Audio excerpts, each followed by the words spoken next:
नमस्कार, स्वागत है एक बार फिर आपका EN हिंदी पर। आज 27 जून 2021 और हिमाचल प्रदेश की आज की सबसे बड़ी खबरें हम आपके लिए लेकर आए। पेश है आज की सबसे बड़ी खबरें। 1.5 महीने के बाद हिमाचल में कल से खुलेंगे फार्मेसी और नर्सिंग संस्थान। हिमाचल प्रदेश में कोरोना की दूसरी लहर की वजह से करीब 1.5 महीने से बंद 60 फार्मेसी और नर्सिंग संस्थान सोमवार यानी 28 जून से खुल जाएंगे। संस्थानों में आने से पहले नर्सिंग छात्राओं को कोविड रिपोर्ट लाना अनिवार्य किया गया है। सोमवार से नर्सिंग छात्राओं के प्रैक्टिकल शुरू होंगे। इनकी ड्यूटियां अस्पतालों में भी लगाई जाएगी। मरीजों की देखभाल से लेकर इंजेक्शन, दवाइयां, मरीजों का प्रतिदिन का रिकॉर्ड आदि समझाया जाएगा। जल्दी SOP जारी की जाएगी। इसमें सोशल डिस्टेंसिंग, मास्क, हॉस्टल में सफाई, चिकन, खान पान व्यवस्था आदि के बारे में एडवाइजरी जारी की जाएगी। मुख्य सचिव अमिताभ अवस्थी ने बताया कि 28 जून से फार्मेसी और नर्सिंग संस्थान खुल रहे हैं। इसको लेकर एडवाइजरी जारी की जा रही है। उल्लेखनीय कि हिमाचल में चिकित्सा महाविद्यालय, आयुर्वेदिक महाविद्यालय और दंत महाविद्यालय 23 जून से खुल गए। कोविड-19 वैक्सीनेशन के 2 सप्ताह के बाद युवती की मौत, पंचायत प्रतिनिधि बेहोश। कोरोना वैक्सीन लगाने के करीब 2 सप्ताह बाद एक युवती उम्र 20 की हिमाचल प्रदेश के IGMC शिमला में मौत हो गई है। वहीं मंडी जिले के चौंथड़ा की एहजू पंचायत में शनिवार को टीका लगने के बाद वार्ड सदस्य तृप्ता देवी बेहोश होगी। उन्हें जोगिंदर नगर अस्पताल में दाखिल किया गया है। उधर IGMC शिमला में जिस युवती की मौत हुई वे 2 सप्ताह से IGMC में दाखिल थी। बताया जा रहा है कि कोरोना वैक्सीन लगने के बाद युवती की तबीयत बिगड़ी थी। IGMC में उसका MRI करवाया गया जिसमें ब्रेन में क्लोटिंग पाई गई थी। IGMC प्राचार्य डॉक्टर रजनीश पठानी ने कहा कि मौत वैक्सीनेशन से हुई है। इसको लेकर कोई साक्ष्य नहीं है। बड़ी खबर, MLA विशाल नेहरिया मामले में महिला आयोग ने लिया संज्ञान, SP कांगड़ा से रिपोर्ट तलब। धर्मशाला के भाजपा विधायक द्वारा पत्नी के साथ की गई मारपीट मामले में प्रदेश महिला आयोग ने SP कांगड़ा से रिपोर्ट तलब की है। हालांकि मामले में आयोग को शिकायत नहीं मिली, लेकिन आयोग ने स्वतः संज्ञान लेते हुए SP को जल्द से जल्द रिपोर्ट देने को कहा है। आयोग की अध्यक्षता डेजी ठाकुर ने इसकी पुष्टि की है। उन्होंने कहा कि रिपोर्ट आने के बाद आगामी कार्यवाही अमल में लाई जाएगी।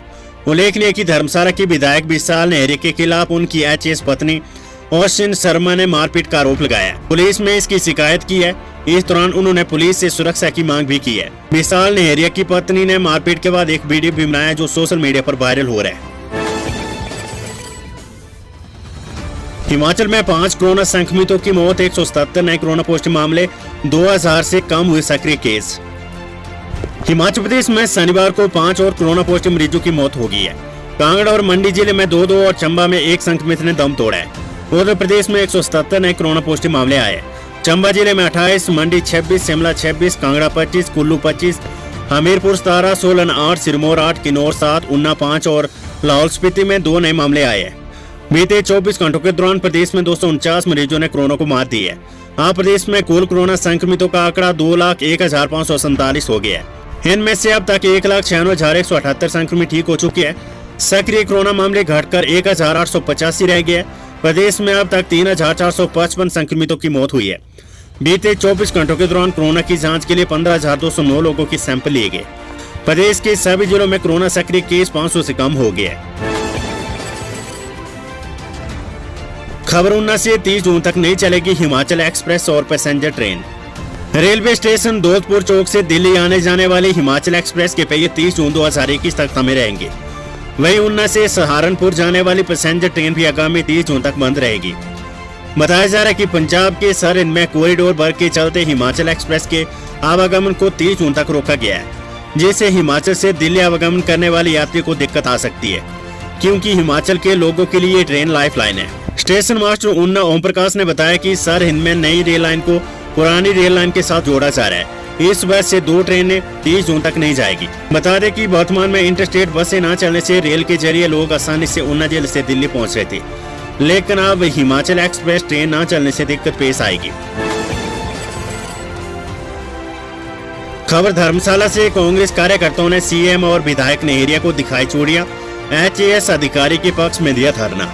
हिमाचल प्रदेश के धर्मशाला के विधायक विशाल नेहरिया पर उनकी HAS पत्नी की ओर से लगाए गए मारपीट और शोषण के आरोपों के बाद धर्मशाला ब्लॉक कांग्रेस ने भी विधायक के खिलाफ मोर्चा खोल दिया है। शनिवार को विधायक की पत्नी के समर्थन में ब्लॉक कांग्रेस सड़कों पर उतरी। इस दौरान धरना प्रदर्शन पर उतरी महिलाओं ने मुख्यमंत्री जयराम ठाकुर और विधायक विशाल नेहरिया के खिलाफ जमकर नारेबाजी की। धरना प्रदर्शन के दौरान महिलाओं ने मुख्यमंत्री और विधायक को चूड़ियां तक दिखा दी। महिलाओं का कहना है कि भाजपा के शासनकाल में जब विधायक की पत्नी सुरक्षित नहीं है तो अन्य महिलाओं का क्या हाल होगा। कांग्रेस ब्लॉक अध्यक्ष विनीत धीमान के नेतृत्व में कचहरी अड्डा में हुए इस धरना प्रदर्शन में विधायक के खिलाफ नारेबाजी की गई। कांग्रेस कार्यकर्ताओं ने विधायक पर कार्रवाई न होने पर विधानसभा के घेराव की चेतावनी दी है। इसके अलावा उन्होंने सरकार से विधायक को तत्काल बर्खास्त करने की मांग भी उठाई है। मुख्यमंत्री जयराम ठाकुर से विधायक की गिरफ्तारी की मांग भी की है। उल्लेखनीय कि विधायक की पत्नी ने उनके साथ हो रहे शोषण और मारपीट को लेकर एसपी कांगड़ा से शिकायत कर सुरक्षा की मांग की थी। भाजपा बैठक कार्यकर्ताओं में प्रशिक्षण सम्मेलन और जनसंपर्क अभियान के जरिए ऊर्जा भरने का दिया मंत्र। भाजपा की प्रदेश कार्य योजना टोली की 2 दिवसीय बैठक के अंतिम दिन शनिवार को कार्यकर्ताओं में प्रशिक्षण शिविरों, सम्मेलनों और जनसंपर्क अभियान के जरिए ऊर्जा भरने का मंत्र दिया है। बैठक में चर्चा हुई कि भाजपा ने संगठन का निचले स्तर तक विस्तार कर लिया है। अब इसके ढांचे को मजबूत करने के अलावा कार्यकर्ताओं को और सक्रिय करने की जरूरत है। इसके लिए प्रशिक्षण शिविर और सम्मेलन होंगे। ये प्रशिक्षण के तहत आने वाले 3 महीनों में प्रदेश, जिला व मंडल स्तर पर पार्टी के 7 मोर्चों, प्रकोष्ठों और ग्राम स्तर पर पन्ना प्रमुखों के वर्चुअली प्रशिक्षण शिविर होंगे। प्रशिक्षण कार्यक्रम के अलावा अक्टूबर से लेकर 2022 के विधानसभा चुनाव तक 7 मोर्चों के मंडल, जिला व प्रदेश स्तर और ग्राम केंद्र प्रमुखों, त्रिदेव और मंडल स्तर पर पन्ना प्रमुखों के सम्मेलन होंगे। बैठक में फैसला लिया गया कि सरकार के 4 वर्षीय कार्यकाल के पूरे होने पर जनसंपर्क अभियान चलाएंगे। हिमाचल में 300 रुपए बढ़ा, 21,000 मिड डे मील वर्करों का मानदेय। हिमाचल प्रदेश मंत्रिमंडल की मंजूरी मिलती प्रारंभिक शिक्षा निदेशालय ने सरकारी स्कूलों में दोपहर का भोजन बनाने के लिए नियुक्त करीब 21,000 मिड डे मील वर्करों के मानदेय में प्रतिमाह 300 रुपए बढ़ोतरी करने की अधिसूचना जारी की है। 1 अप्रैल 2021 से वर्करों को बढ़ा हुआ मानदेय दिया जाएगा। करीब 21,000 मिड डे मील वर्करों को इसका लाभ मिलेगा। मानदेय बढ़ोतरी के बाद वर्करों को प्रतिमाह 2600 रुपए मिलेंगे। मुख्यमंत्री जयराम ठाकुर ने अपने बजट भाषण में मानदेय बढ़ोतरी का ऐलान किया था। बड़ी खबर हिमाचल प्रदेश कांग्रेस से। हिमाचल कांग्रेस का जन आक्रोश सप्ताह नारकंडा से हुआ शुरू। हिमाचल प्रदेश कांग्रेस ने भाजपा की किसानों, बागवानों के साथ जन विरोधी नीतियों और कार्यक्रमों के विरोध में पहले चरण में जन आक्रोश सप्ताह नारकंडा से शनिवार को शुरू किया है। इसके बाद सभी जिलों और ब्लॉकों में ये कार्यक्रम होगा। सह प्रभारी संजय दत्त ने कहा है कि देश में बढ़ती महंगाई, बेरोजगारी ने आम लोगों का जीना दूभर कर दिया है। अखिल भारतीय कांग्रेस कमेटी के सचिव, प्रदेश मामलों के सचिव प्रभारी की उपस्थिति में नारकंडा में कांग्रेस अध्यक्ष कुलदीप सिंह राठौर ने शनिवार को जन आक्रोश सप्ताह का शुभारंभ किया। संजय दत्त ने कहा है कि पिछले 6 माह से देश का किसान 3 कृषि कानूनों के विरोध में सड़कों पर है। न उनकी बात सुनी जा रही है, न ही बात की जा रही है। प्रधानमंत्री नरेंद्र मोदी देश और किसानों को आत्मनिर्भर बनाने की बातें करते नहीं थकते। आज यही देश अपनी बदहाली पर खड़ा है। भाजपा ने सोची समझी रणनीति के तहत कुछ उद्योगपतियों को लाभ देने के लिए कृषि कानून बनाया है। कांग्रेस किसानों और बागवानों के साथ खड़ी है। कुलदीप राठौर ने कहा कि भाजपा का किसान और बागवान विरोधी चरित्र सबके सामने है। जब जब प्रदेश में भाजपा की सरकार बनी तब बागवानों पर डंडे और गोलियां बरसाई गई है। विधायक नंदलाल ने कहा कि आज प्रदेश विकास के मामले में पिछड़ता जा रहा है। विधायक मोहन ब्राक्टा ने कहा कि प्रदेश के बागवानों और किसानों के साथ अन्याय सहन नहीं होगा। खबर हिमाचल प्रदेश यूनिवर्सिटी से। यूजी फाइनल की परीक्षाएं 1 जुलाई से पसंद का केंद्र चुन सकेंगे विद्यार्थी। हिमाचल प्रदेश विश्वविद्यालय ने 1 जुलाई से स्नातक अंतिम वर्ष की परीक्षाओं के लिए विद्यार्थियों को अपनी सुविधा के अनुसार केंद्र चुनने की सुविधा दी है। परीक्षा केंद्र बदलने के लिए विश्वविद्यालय ने स्टूडेंट पोर्टल खोल दिया है। विद्यार्थी अपनी लॉगिन आईडी से परीक्षा केंद्र बदल सकेंगे। सुविधा कुछ शर्तों के साथ दी गई है। जिस केंद्र में विद्यार्थी परीक्षा देना चाहते हैं वहां संबंधित स्ट्रीम या कोर्स की परीक्षा का केंद्र होने पर अनुमति दी जाएगी। परीक्षा केंद्र पहली बार बदलने की फीस विश्वविद्यालय नहीं लेगा। दूसरी बार छात्रों को 2000 रुपए की फीस देनी होगी। विद्यार्थी अपनी मर्जी से बिना ऑनलाइन परीक्षा केंद्र बदले परीक्षा में बैठते तो उनका परिणाम लटक जाएगा। जिस केंद्र में पहली परीक्षा होगी उसी में पूरी परीक्षाएं देनी होगी। BA, BSc, BCom और शास्त्री कोर्स के करीब 35,000 विद्यार्थी 1 जुलाई से परीक्षाएं देंगे। B.Ed की परीक्षाएं 7 जुलाई से होगी। इसके लिए प्रदेश में 156 केंद्र बनाए गए हैं। इनकी सूची वेबसाइट पर उपलब्ध है। छात्रों को परीक्षा केंद्र बदलने से पहले अपने कॉलेजों और जिस महाविद्यालय में परीक्षा देना चाहते हैं वहां संपर्क करना होगा। केंद्र बदलने की सूचना दोनों कॉलेजों को देनी होगी। विश्वविद्यालय को कॉलेज प्राचार्य सूचित करेंगे। इस प्रक्रिया को पूरा करने के बाद परीक्षार्थी का नाम नई कट लिस्ट में शामिल होगा।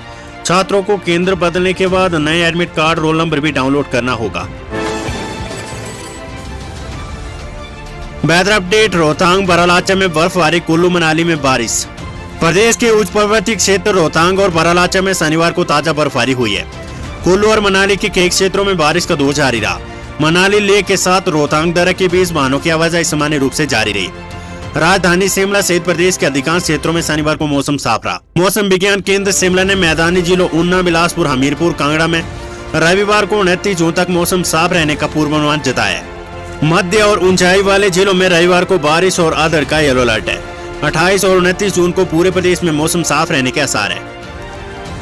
30 जून से 2 जुलाई तक प्रदेश में दोबारा मानसून के सक्रिय होने की संभावना है। खबर हिमाचल प्रदेश यूनिवर्सिटी से। विशेष मौके वाले विद्यार्थियों की प्रैक्टिकल परीक्षाएं 7 जुलाई से।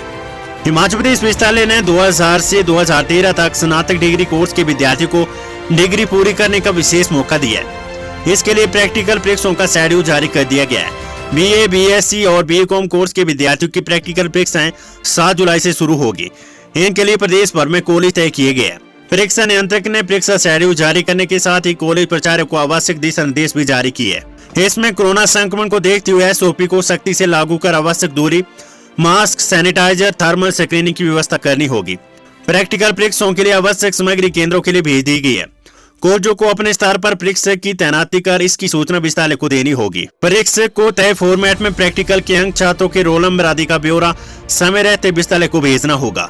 बीएससी की प्रैक्टिकल परीक्षाएं 7 जुलाई से होगी। ये 9 जुलाई तक चलेगी। बीकॉम की 8 और 9 जुलाई, कला सकाय की परीक्षाएं 8 जुलाई से होगी। 9 जुलाई तक चलेगी। परीक्षा का शेड्यूल विश्वविद्यालय की वेबसाइट पर उपलब्ध है।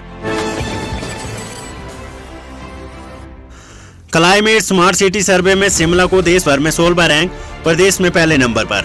केंद्र सरकार की ओर से देश भर के 125 से ज्यादा शहरों में करवाए गए climate smart city assessment framework survey में हिमाचल प्रदेश की राजधानी शिमला को 16वां रैंक मिला है। प्रदेश भर में राजधानी शिमला ने टॉप किया है। शहरी एवं आवासीय मंत्रालय की ओर से करवाए गए इस सर्वे में देश भर के 100 स्मार्ट सिटी के अलावा कई अन्य शहरों को शामिल किया गया था। प्रदेश से भी शिमला के अलावा धर्मशाला, पालमपुर, हमीरपुर, मंडी और सोलन जिले ने हिस्सा लिया। 5 श्रेणियों के कुल 2800 अंकों में से राजधानी शिमला ने 1387 अंक हासिल किए, जो प्रदेश में सबसे बेहतर है। इस आधार पर राजधानी शिमला को 3 स्टार रेटिंग मिली है। हिमाचल प्रदेश में 40 पंचायतें, 300 गांव सड़क सुविधा से अभी भी वंचित। हिमाचल प्रदेश की 40 पंचायतें सड़क सुविधा से वंचित है। इनमें करीब 300 गांव हैं। इन गांवों के लिए सड़क सुविधा उपलब्ध करवाने के लिए सरकार ने लोक निर्माण विभाग को फॉरेस्ट क्लियरेंस कर डीपीआर तैयार करने के लिए कहा है। इसी साल अधिकांश पंचायतों को सड़क से जोड़ा जाना है। प्रधानमंत्री ग्राम सड़क योजना के तहत इन सड़कों का निर्माण किया जाना है। प्रदेश में 3615 पंचायतें। लोक निर्माण विभाग की माने तो लोगों की आपसी रंजिश के चलते सड़कों का निर्माण नहीं हो रहा है।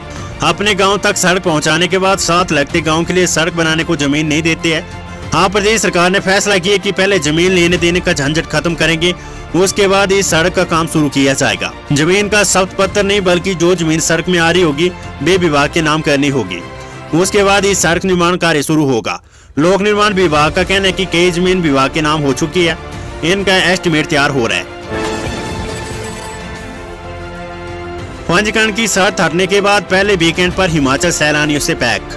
पंजीकरण की शर्त हटने के बाद पहले वीकेंड पर हिमाचल प्रदेश के अधिकांश पर्यटन स्थल शनिवार को सैलानियों से पैक हो गए। शिमला, मनाली, धर्मशाला, डलहौजी, कसौली सहित अन्य क्षेत्रों में होटलों में ऑक्यूपेंसी फुल हो गई है। मैदानी राज्यों की तपती गर्मी से राहत पाने के लिए पहाड़ी क्षेत्रों में सैलानी पहुंच रही है। राजधानी शिमला के ऐतिहासिक रिज मैदान और मार रोड में शनिवार को कई महीने के बाद रौनक लौटी।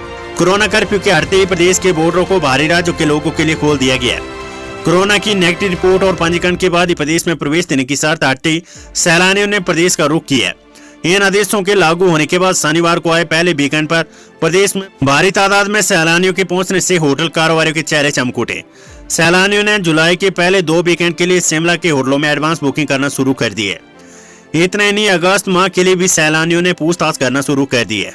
शिमला सहित कुफरी, नालदेहरा, नारकंडा और मसोबरा के होटलों में जुलाई के लिए सैलानियों ने एडवांस बुकिंग करवानी शुरू कर दी है। मैक्लोडगंज के होटल में ऑक्यूपेंसी 95% पहुंच गई है। बड़ी खबर, डीआईजी सेंट्रल रेंज ने पुलिस मुख्यालय को भेजी कुल्लू प्रकरण की रिपोर्ट।